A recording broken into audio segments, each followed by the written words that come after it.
सिंध जी तारीख़ ते तहक़ीक़ जे सिलसिले में आउं रुख़ सिद्धी दोस्ताने साथियुनि सां मुख़ातिबु आहियां। अवां सभिनी खे मुंहिंजे तरफ़ां सलाम पहुचे। अॼु पाण इन ते ॻाल्हाईंदासीं त मुल्क जे पहिरें चूंडियल वज़ीर आज़म शहीद ज़ुल्फ़िकार अली भुट्टो जा आख़िरी 323 ॾींहं कीअं गुज़रिया। जॾहिं खेसि फांसीअ जी सज़ा ॿुधाई वई, उन खां पोइ जेल में हुन सां कहिड़ियूं वारदातूं थियूं, उन बाबति हिकु लेखक आहे कर्नल रफ़ीक, उन भुट्टे जा आख़िरी 323 ॾींहं किताबु लिखियो आहे। उन में हुन अहम इंकशाफ़ कया आहिनि। पाण उन्हनि ते रोशनी विझंदासीं, तव्हांखे ॿुधाईंदासीं त ज़ुल्फ़िकार भुट्टे सां जेल में छा छा कयो। हाणे कर्नल जेको रफ़ीदीन हुयो, उहो फ़ौज जे स्पेशल सर्विस ग्रुप सां वास्तो रखंदड़ हुयो, जंहिंखे आमतौर फ़ौज जो कमांडोज़ ग्रुप कोठियो वेंदो आहे। हाणे हिननि खे हिसास कम हूंदा जेके हवाले कया वेंदा आहिनि, अहम माण्हुनि जी सिक्योरिटी हवाले कई वेंदी आहे, ऐं फ़ौज जो हिकिड़ो अहम ग्रुप ऐं इंतिहाई अहम शुबो करार ॾिनो वेंदो आहे। कर्नल रफ़ीदीन इन स्पेशल सर्विस ग्रुप जो कर्नल हुयो। हाणे जॾहिं ज़ुल्फ़िकार अली भुट्टो खे फांसीअ जी सज़ा ॿुधाई वई, त कर्नल रफ़ीदीन फ़ौजी जनता तरफ़ां शहीद भुट्टे जे आख़िरी ॾींहंनि दौरान जेल में निगरानी करण लाइ मुक़ररु कयो वियो। मार्शल आई हुकूमत तरफ़ां खेसि मुक़ररु कयो वियो त हू शहीद भुट्टो जी न सिर्फ़ु निगरानी करे, पर उन जे सिक्योरिटी जे सभिनी बंदोबस्तनि करण जो ऐं फ़ौजी जनता तरफ़ां मिलंदड़ हुकुमनि ते अमल करण जो पाबंद हुयो। कर्नल रफ़ी शहीद भुट्टो सां जेल वारनि ॾींहंनि में तमामु घणो वेझो रहियो, जेका ॻाल्हि संदसि ड्यूटी में शामिल हुई। शहीद भुट्टो सां आख़िरी ॾींहंनि में जेल अंदरि छा थियो, उन जो कर्नल अखि ॾिठो शाहिद आहे। न फ़क़ति हू शाहिद हुयो, पर फ़ौजी जनता तरफ़ां भुट्टे सां कयल ज़ुल्म ऐं ज़्यादती में बराबर जो शरीक हुयो। शहीद भुट्टो खे फांसीअ खां अॻु कहिड़ियुनि अज़ियतुनि मां गुज़ारे वियो, साणसि कहिड़ियूं तादियूं कयूं वयूं। इन में वॾे में वॾी ज़िलत जोगी ऐं शर्मनाक कार्रवाई खेसि कपिड़नि खां आजो करे तस्वीरूं, ख़ासि उज़वनि जूं तस्वीरूं कढणु हुयो। हाणे इहे तस्वीरूं कढण जो मक़सदु इहो हो त फ़ौजी जनता तस्दीक करणु पई घुरे त छा हू मुसलमान बि हुयो ऐं संदसि तोहर बि थियल हुयो या न। हाणे पाण अॼु हिते कर्नल रफ़ी जे तरफ़ां ॿुधायल ॻाल्हियुनि खे अव्हां खां आगाह कंदासीं त भुट्टो खे कपिड़नि खां आजो करे साणसि कहिड़ी तादी कई वई। साणसि इहो ज़िलत आमिज़ सलूक करण जो केरु ज़िम्मेवार हुयो, अहिड़ा हुकुम कंहिं ॾिना हुआ। कर्नल रफ़ी पंहिंजे किताब में छा थो लिखे। पंजाब हाई कोर्ट ज़ुल्फ़िकार अली भुट्टे खे 18 मार्च 1978 ते मौत जी सज़ा ॿुधाई, माना फ़ैसिलो ॾिनो मौत जी सज़ा। उन फ़ैसिले ते सुप्रीम कोर्ट में जेका अपील दाख़िल कई वई, इन अपील दाख़िल करण खां पोइ भुट्टे खे 17 मई 1978 ते लाहौर खां पिंडी जेल मुंतक़िल कयो वियो। 6 फरवरी 1979 ते सुप्रीम कोर्ट ज़ुल्फ़िकार अली भुट्टे जी अपील बि रद्द करे छॾी, माना फांसीअ जी सज़ा ख़िलाफ़ जेका उन अपील दाख़िल कई उहा बि रद्द कई वई। पोइ वरी नज़रसानी अपील दाख़िल कई वई, उहा बि 24 मार्च 1979 ते रद्द कई वई। नवाब मोहम्मद अहमद ख़ान कसूरी जे क़त्ल जे मुक़दमे में जेकी 5 ॾोहारी मुलवस करार ॾिनल हुया या जिन खे सज़ा ॿुधाई वई हुई, उन्हनि जे मौत जो परवानो सेंट्रल जेल रावलपिंडीअ में 30 मार्च 1979 ते पहुतो। हाणे उहे जवाबदार जेके हुया सज़ा याफ़्ता, उनमें ज़ुल्फ़िकार अली भुट्टो, मियां ग़ुलाम अब्बास, सूफ़ी ग़ुलाम मुस्तफ़ा, राणा इफ़्तिख़ार, अरशद इक़बाल, हाणे इहे हुया जवाब। जवाबदार जिनखे फांसी जी सज़ा जो हुकुम ॾिनो वियो। हाणे नज़रसानीअ जी अपील खे ख़ारिज करण सां उन 30 मार्च 1979 वारे ॾींहं खे अञा 7 ॾींहं बि न थिया हुआ, तंहिं करे मौत जो परवानो पंजाब हुकूमत वापसि घुराए वरितो हो। इहो वक़्तु ॿिए ॾींहुं यानी 31 मार्च 1979 ते पूरो थियणो। पंजाब जे गवर्नर उन केस में हथ चुरांद न कंदे 1 अप्रैल 1979 ते सुबुह जो 10 वॻे सहियूं कयूं। पाकिस्तान जे सदर बि दख़ल न ॾींदे साॻिए ॾींहुं यानी 1 अप्रैल 1979 ते सही करे सज़ा में वाध कई हुई। हाणे हुकूमत फ़ैसिलो कयो त भुट्टे खे बाक़ी 4 ॾोहारियुनि समेत 2 अप्रैल ते सुबुह जो 5 वॻे फांसी ॾिनी वेंदी। माना पहिरियों फ़ैसिलो इहो थियो। कंहिं सबबु उन फ़ैसिले ते नज़रसानी थी, तंहिं करे इहो फ़ैसिलो कयो वियो त रुॻो भुट्टे खे अकेली फाही ॾिनी वेंदी ऐं बाक़ी जेके 4 ॾोहारी शामिल ॾोहारी आहे उहा खेनि सज़ा न ॾिनी वेंदी। तंहिं करे भुट्टे साहिब जी फाहीअ वारे 2 अप्रैल जे वक़्त खे मुलतवी कयो ऐं 5 ॾोहारियुनि जे मौत जो गॾियल परवानो ॿिए भेरे बि रावलपिंडी जेल जे स्पेशल कोरियर ज़रिए लाहौर वापसि घुरायो वियो त जीअं अकेले भुट्टे खे फाही चाढ़ण लाइ मौत जो परवानो लिखियो वञे। माना उन मां हुननि 4 जवाबदारनि जा नाला अलॻि कया वञनि। हाणे इन में छा थो थिए त ही कर्नल रफ़ी थो ॿुधाए त मूंखे ॿुधायो वियो त पंजाब हाई कोर्ट जे चीफ जस्टिस मौलवी मुश्ताक रुॻो भुट्टे साहिब जे मुक़्त जे परवाने ते सही करण ते रासपो ॾेखारियो हो, जंहिं मूजिबि हिन खे 3 अप्रैल राति जो 2 वॻे फाही ॾियणी हुई। माना पहिरियों 3 अप्रैल ते फाहीअ जो वक़्तु मुक़ररु थियो ऐं चीफ जस्टिस इहो चयो त सुप्रीडेंट जेल पंहिंजो इख़्तियारी हक़ वापराए ऐं ॾोहारियुनि खे अलॻि अलॻि वक़्त में फाही ॾिए।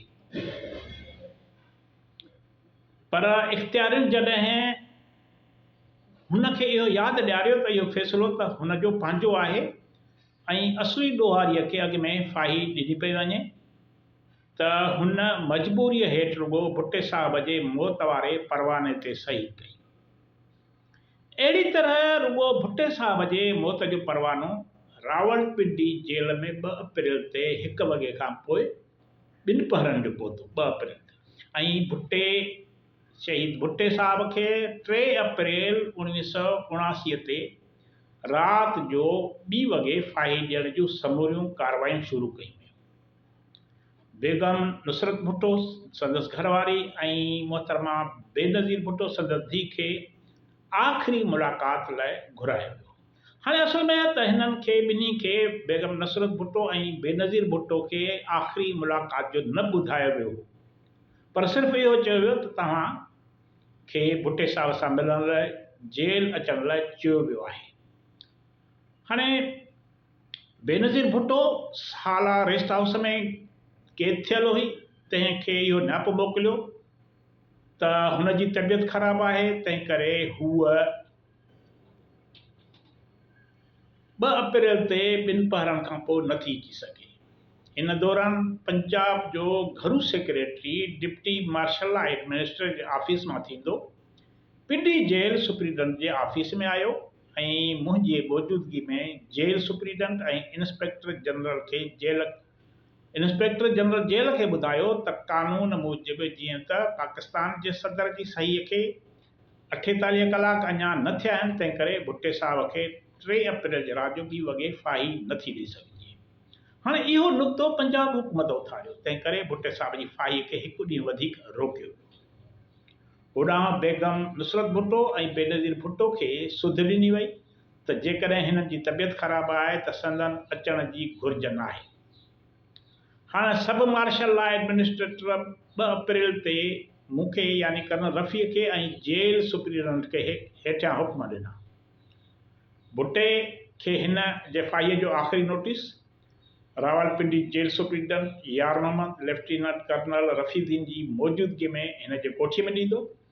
पोइ 3 अप्रैल ते ॿुधायो वियो त नोटिस ॾियण महिल first class magistrate Bashir Ahmed Khan ऐं पिंडी जेल जो डॉक्टर सगीर हुसैन शाह कोठीअ में मौजूदु हूंदा। मूंखे ॿुधायो वियो, कर्नल रफ़ी थो चवे त मूंखे अलॻि ॿुधायो वियो त भुट्टे साहब खे आख़िरी नोटिस ॾियण खां पोइ हुनजी फाही ॾियण ताईं संदसि तासुर ऐं ॻाल्हि ॿोल रिकॉर्ड करणी आहे। माना हुन आख़िरी घर में हुनजो तासुर छा आहे, कहिड़ियूं ॻाल्हियूं ॿोलियूं करे थो। इन कम लाइ मूं सूबेदार अजायब ख़ान 27 पंजाब रेजिमेंट खे मुक़ररु कयो। आख़िरी नोटिस खां हिकदमि पोइ पंहिंजे हिकिड़े फ़ौजीअ खे भुट्टे साहब जे कोठीअ ते मुक़ररु कयो, जेको फाही ॾियण ताईं डायरी रिकॉर्ड कंदो। हाणे इहो कमु बि सूबेदार अजायब ख़ान कयो। आख़िरी नोटिस ते फ़ौजी गार्ड जेल गार्ड मथां सिक्योरिटी कोठीअ ते मुक़ररु कया वेंदा। सिज लहण सां जेल जा समूरा टेलीफोन कटिया वेंदा त जीअं जेल जो नातो ॿाहिरीं दुनिया सां कटिजी वञे।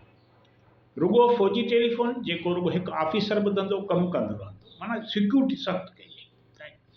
इहो ज़ाहिर न कयो वियो त भुट्टे खे फाही अचण वारो जेको आहे अमल या हुनजो टाइम लीक न थी, कंहिंखे बि ख़बर न पइजे। सिज लहण ते जेल जो मुख्य दरवाज़ो फ़ौजी गार्ड पटांदड़ कमु कंदो। माना फ़ौज जे निगरानी में जेल अची वियो, जेकी 4 अप्रैल जो सुबुह ताईं उन ते ज़ाब्तो रखंदा।